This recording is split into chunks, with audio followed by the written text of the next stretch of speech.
going on, guys? Good, my man. Fuck, look at that stash, buddy. Yeah, it's the slap stash, buddy. We're here. The slap stash. I think you should go and Summer trademark slap that, my stash. man. That's awesome, dude. How have you been keeping? How's summer? Good, busy. I got 5 kids, 3 boys playing hockey, and one's playing football and hockey. So training on top of that. We're pretty much going every day. Awesome, man. We just wrapped up with Ed Slambo. Oh, I seen him. I watched. Talking to him. How big did his ego get that Slap News reached out to talk to him? Oh, he was hyped. Yeah. He was excited, but I'm glad I texted him because I was like, hey, it's 6 p.m. our time, not 3 p.m. Okay. Yeah. Awesome. Yeah. I don't. Maybe I messed that one up. I don't know. No, it's all good. Okay. He's excited. He wants some publicity. Gotta get it where you can. Totally. Well, he's telling us he's got the his feature that he's doing with a Trump-sized budget and everything else. So we'll see the second rendition of the Great American Hero. That's right. Yeah. The new Slambo has been revealed. Yeah. Talk to me about training. We know yourself, obviously, Colton Cole, Garrett Grimes, Ed Slambo, working multiple times a week. Talk to me about that. We got another new guy. He's trying to come in at 170. We call him Red Rocket. We train usually about 2 times a week is what's been at with how it works out for everybody's schedule.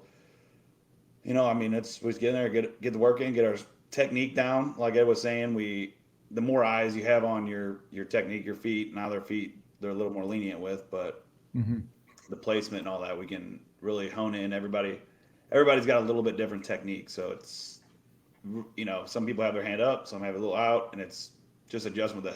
I got that head like Blackburn's got. It's like just a head you hold, and that really helps with getting that because it looks like a real chin as to the bobs that have like the sunken in chin. So doing all kind of like rotation, core workout, neck workout, and then a lot of technique and stuff. Awesome, like that. Man. How's your recovery coming along? You cleared? Everything's good to go? Yeah, I'm good. I've been good. I texted Erica, let her know I got my passport. I'm ready. Call me. I'll make weight. Awesome, man. Yeah. Ed Slambo said that you'll be the most improved of the 4 of you next time we see you up there on stage. What would you contribute that to? I'm just hungry. I just want to get back up there. I've been fucking iced so many times. I was suspended for a while. Was supposed to go against Vern a long time ago. It was supposed to be my second match. Didn't get that. Then I was suspended, and then they resuspended me. And then, then I got hurt from a club. But, you got to push through, and I'm good to go, and I'm ready to have another match. And I've let her know, and hopefully they'll set something up. Hopefully by the end of this year, I'll be back. Yeah. Talk to me about that light heavyweight division. Obviously, Vern Cathy went up to the #1 contender now, but talk to me about, the health of it in the state and where you kind of think that light heavyweight division is right now. I think Vern's earned his shot. He's obviously done the work and improved a bunch, and he's figured out his defense, but it's working. Terp, I don't know, man. He just needs to figure out his weight issue. It's embarrassing for the sport, to be honest. You're getting paid good money to make weight. You come out there, and honestly, the weight he's weighing in, you should be able to make weight. You can cut that. There's guys that cut that. Fighters do all the time. So it's, one time, I get it. You don't know how to cut weight, sure. Well, then you fix that situation and you make weight. You don't sit there and do the same thing again. 2 fights in a row. It's just like, rewarding bad behavior. You keep giving them fights and stuff. So it's frustrating to watch some of the same guys go over and over again. And I know everybody's that way. Everybody wants a match. With 4 matches a year, you don't really get, or 4 events or so, whatever. You don't get a whole lot of action. So I hear you, my man. Alan Klingbeil is going to make an appearance on Road to the Title 3 later on. They called me to go on there as well, but they did. Okay. Yeah, but I wasn't released yet. So I wasn't able to go on there. So gotcha. If you were healthy, would you have went? Oh, hell yeah. Awesome, my man. Yeah, more action, more camera time. I don't care. Yeah, I really just want to compete. But with the show and stuff, you do get more camera. Well, sometimes, you think they would show more of the house eventually. Yeah. They haven't been showing too much of it yet. It's just been action-packed, 3 matches every week, and we've been kind of condensed into 30 minutes. So, but what do you think of the show so far? Have you been following along? It's not bad. There's some competition that could be potentially pretty good competition, but I still see a lot of fouls that aren't getting called. Like you can see there's. I know they let more of a heel, but they like got some guys putting their heels up like Michael Jackson behind that little red logo down there on the bottom. I mean, hitting the hee. But yeah, I don't care who they give me a match with next. I'll take anybody. Me and Alan have been talking. I'm like, yeah, let's have a match. Let's talk. You text Erica. No, you text Erica. I'm like, Yeah. she ain't gonna listen to either of us. Yeah, that's hilarious. We see Mark Chambers come in at 228 in the heavyweight division. Yeah, was it Mark Blake Howard. or Blake I know you're Howard? talking Sorry. about old toothless. Yeah. Sorry. Yeah. Blake Howard came in as a heavyweight.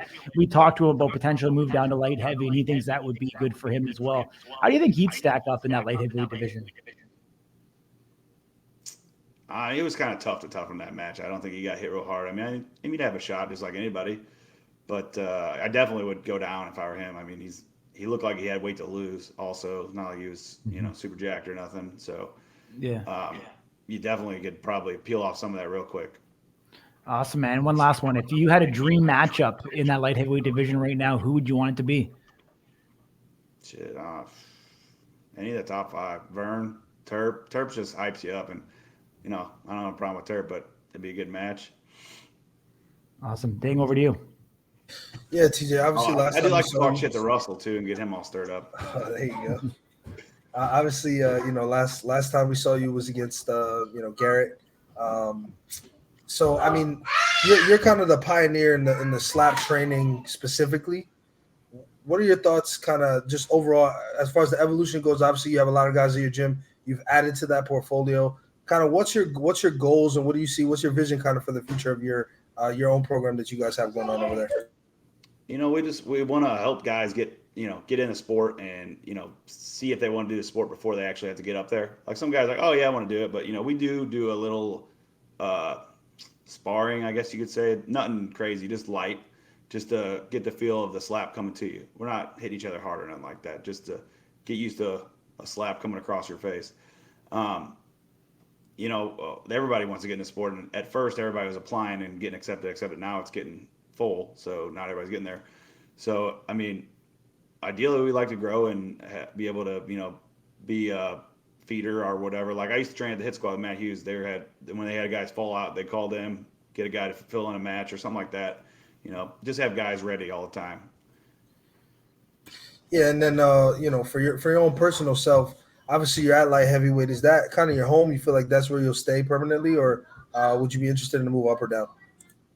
I mean, I would like to move up. I mean, I will move up because I like to eat, but I won't. It'd be just too big of a difference, I think. Because the biggest I usually get is like 230, and I feel fat as hell, and it's not good for me. So, I sit around 215. So I'll probably stay at 205. I mean, maybe eventually. I could maybe eventually make it to 185 if a match was proposed to me and it enticed me. I could make it if it just had to be a real strict diet and stick to it. And I like to snack a little bit.